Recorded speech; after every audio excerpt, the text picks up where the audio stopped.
கர்த்தருக்கு ஸ்தோத்திரம். இந்த நாள் தேன் துளி நிகழ்ச்சியிலே உங்களை நான் மீண்டும் சந்திப்பதில் அதிக மகிழ்ச்சி அடைகிறேன். இன்று ஒரு முக்கியமான ஒரு காரியத்தை உங்களோடு கூட பகிர்ந்து கொள்ள விரும்புகிறேன். அது என்னவென்று சொன்னால், கர்த்தருக்கு எப்படிப்பட்டதான ஒரு ஊழியத்தை செய்ய வேண்டும், எப்படி ஊழியம் செய்தால் அதை கர்த்தர் அங்கீகரிப்பார் என்று பார்க்கிறோம். இந்த இடத்துல கொலோசியர் 3ஆம் அதிகாரத்தில் 23, 24 பார்க்கின்ற வேளையில், நீங்கள் கர்த்தராகிய கிறிஸ்துவை சேவிக்கிறதுனாலே சுதந்திரமாகிய பலனை கர்த்தராலே பெறுவீர்கள் என்று அறிந்து எதை செய்தாலும், வாட் எவர் யூ டூ, எதை செய்தாலும் அதை மனுஷர்களுக்கென்று செய்யாமல் கர்த்தருக்கென்றே மனப்பூர்வமாய் செய்யுங்கள். கர்த்தருக்கென்றே மனப்பூர்வமாய். நமக்கு சில காரியங்கள்லாம் செய்ய பிடிக்காது. நான் இதையா செய்வேன். நமக்கு ஒரு சபையில் இருக்கிறோன்னு வைத்துக்கொள்ளுங்க. சபையில் நமக்கு ஒரு மேன்மையான காரியங்கள் தான் வேணும். எனக்கு பிரசங்கம் பண்ணுறதுக்கு தான் எனக்கு சான்ஸ் வேணும்.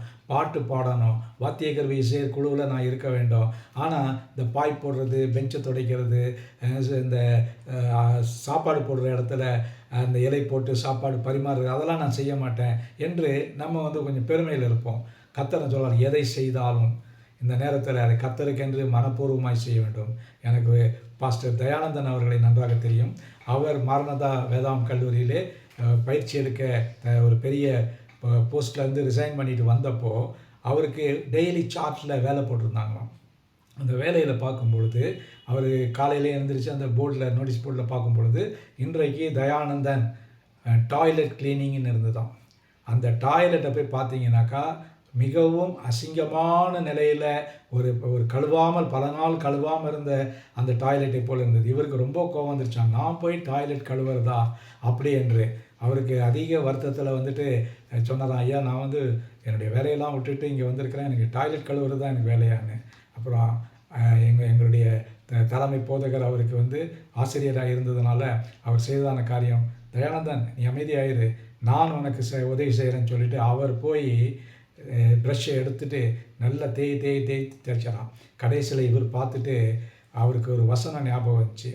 இந்த வசனம் தான் 24, எதை செய்தாலும் அதை மனுஷர்களுக்கென்று செய்யாமல் கர்த்தருக்கென்று மனப்பூர்வமாய் செய்யுங்கள் என்று ஒரு வசனம். அந்த வசனத்தை பார்த்த உடனே அவர் என்ன பண்ணார், பாஸ்டர் கையில் ப்ரஷ் இருந்தது, இவர் வெறும் கையிலேயே கழுவி அதை சுத்தப்படுத்தினார் என்று பார்க்கிறோம்.